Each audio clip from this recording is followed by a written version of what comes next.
O que você faria se Deus lhe desse uma missão impossível?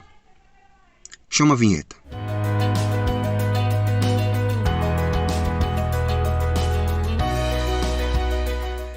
A graça e paz do nosso Senhor esteja comigo e contigo. Deus, Ele se mostrou um Deus cuidador, desde o princípio da humanidade.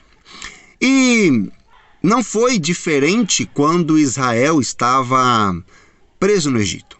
Ficaram escravizados por 400 anos. Oraram, pediram e Deus mandou um libertador e veio Moisés. Deus fez prodígios e milagres lá. Deus mostrou para aquele povo que estava com eles, com os israelitas. E Deus libertou o povo das mãos opressoras de Faraó. Mas o povo era muito rebelde. Eles murmuraram quando saíram, eles murmuraram quando chegaram no mar, eles murmuraram porque não tinha o que comer, aí Deus mandou maná, eles murmuraram porque só tinham maná, queriam carne, Deus mandou a chuva de codorna, eles murmuraram sempre porque estamos com sede, porque estamos cansados, porque a viagem é longa, por isso, por aquilo, por aquele outro, então era um povo que murmurava demais. Pois bem, 40 anos se passaram nessa jornada até eles assumirem, e chegarem na terra de Canaã. Quando eles chegaram na terra de Canaã, Moisés mandou 12 espias para poder ver como que é a terra, para eles poderem estudarem a terra, a fim de possuí-la. E aí foram 12 espias, um de cada tribo. Dentre eles tinha Calebe e Josué. E eles foram, espiaram a terra. E ao regressarem para Moisés, ali juntou a congregação, dos que estavam ali, dos líderes, e os 12 foram dizer aquilo que eles tinham visto. E essa passagem, ela está lá em Números. E é engraçado a resposta que eles deram para Moisés. Porque eles falaram assim para Moisés: olha, ela é realmente uma terra que mana leite e mel. Mas é uma terra que os seus povos são fortes, eles são poderosos, é uma nação difícil de guerrear. E 10 dos 12 começaram a colocar muitos empecilhos. E ali, na hora, eles foram interrompidos. Calebe e Josué se levantaram ali. Falaram: não é assim.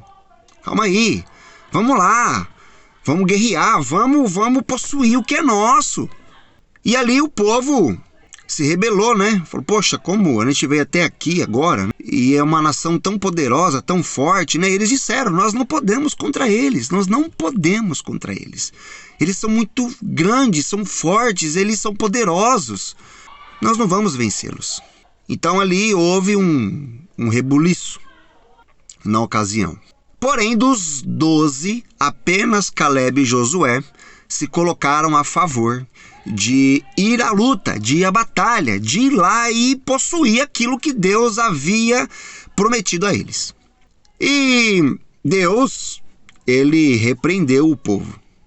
Falou para Moisés, em uma ocasião, posteriormente a isso, repreendendo, aquele povo. Esse povo é incrédulo, não acredita que eu estou com vocês, não acredita que pode, que eu vou dar essa terra para vocês. Aí o que aconteceu? A história diz que dos 12 que foram espiar a terra, 10 deles morreram de pestes, pragas ali perante o Senhor. E apenas Calebe e Josué permaneceram com vida. Pois bem, se Deus te der uma missão impossível, o que você vai fazer? Vai olhar para os pontos positivos ou vai olhar para os pontos negativos? Se é que existe algum ponto negativo.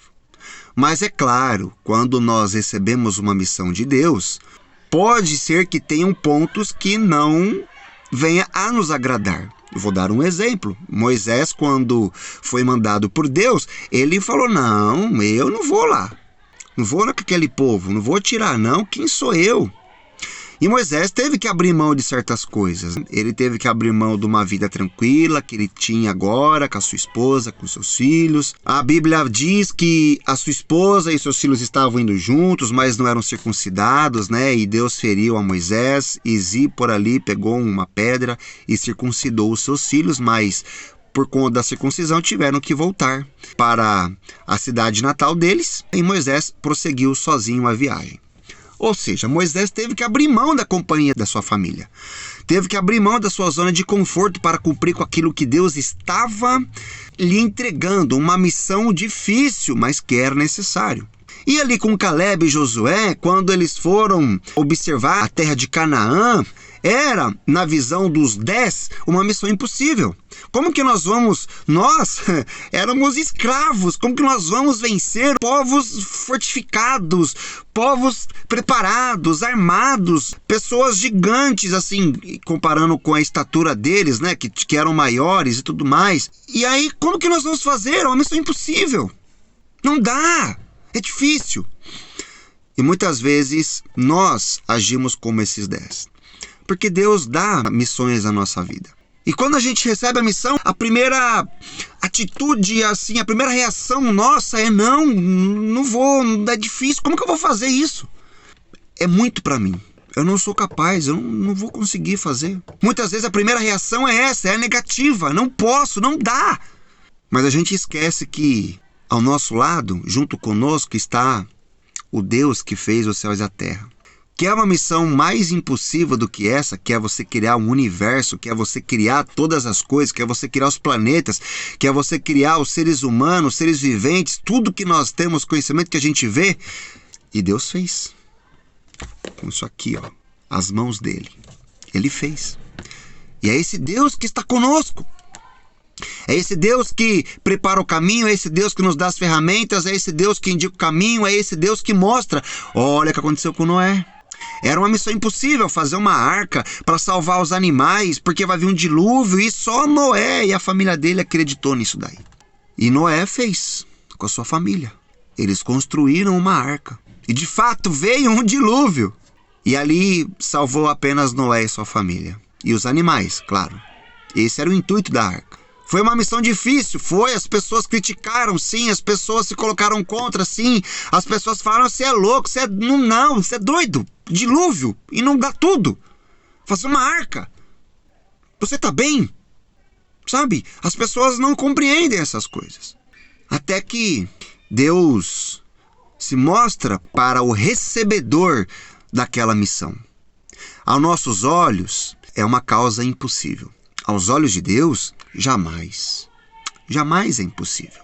Quer um outro exemplo? Jesus uma vez se colocou sobre as águas, caminhando sobre as águas. Os discípulos estavam no barco e ali eles acharam que fosse um fantasma, ficaram com medo ali. Aí viram, não, é o mestre, é Jesus. E aí Pedro falou, Senhor, permita que eu vá até você. Permita que eu vá até você. E aí Jesus falou, venha. E ali Pedro saiu do barco, da zona de conforto, colocou os pés sobre a face das águas e caminhou sobre as águas. Gente, é uma missão impossível. Como que alguém vai caminhar sobre a água? Certo? Pedro deu alguns passos e ali, quando ele, acho que caiu a sua ficha, ele afundou. Ele fraquejou, a fé dele não foi suficiente para ir até Jesus. Mas ele teve a ousadia de sair da zona de conforto. Se Pedro teve uma fé pequena, como Jesus disse e repreendeu Pedro, e os outros que nem saíram do barco? Quem é você? É aquele que está disposto a sair da zona de conforto e ir à luta? E fazer aquilo que Deus te entregou? Aquela missão que Deus te incumbiu de fazer? E aí? Quem é você? Faz parte de qual grupo? Da maioria que rejeita as missões de Deus porque acham extremamente difíceis, não dá para fazer, isso não é para mim e abram mão? Ou você faz parte daquele grupo seleto pequenininho que Deus entrega a missão e você abraça e você vai e faz e cumpre? Quem é você? Reflita. Se você faz parte dos 2, do grupo de 2, amém. Você está no caminho certo. Se você faz parte do grupo dos 10, reflita, porque daqueles 10, nenhum sobreviveu. Se Deus te entregou uma missão, faça. Eu não sou capaz. Deus não escolhe os capacitados. Ele capacita quem ele escolhe. Pense nisso, Deus vai te capacitar e você vai fazer. Você vai ser capaz porque Deus vai estar com você. Agora, quem é você? É aquele que rejeita ou é aquele que aceita? Pense nisso. Fique na paz do Senhor.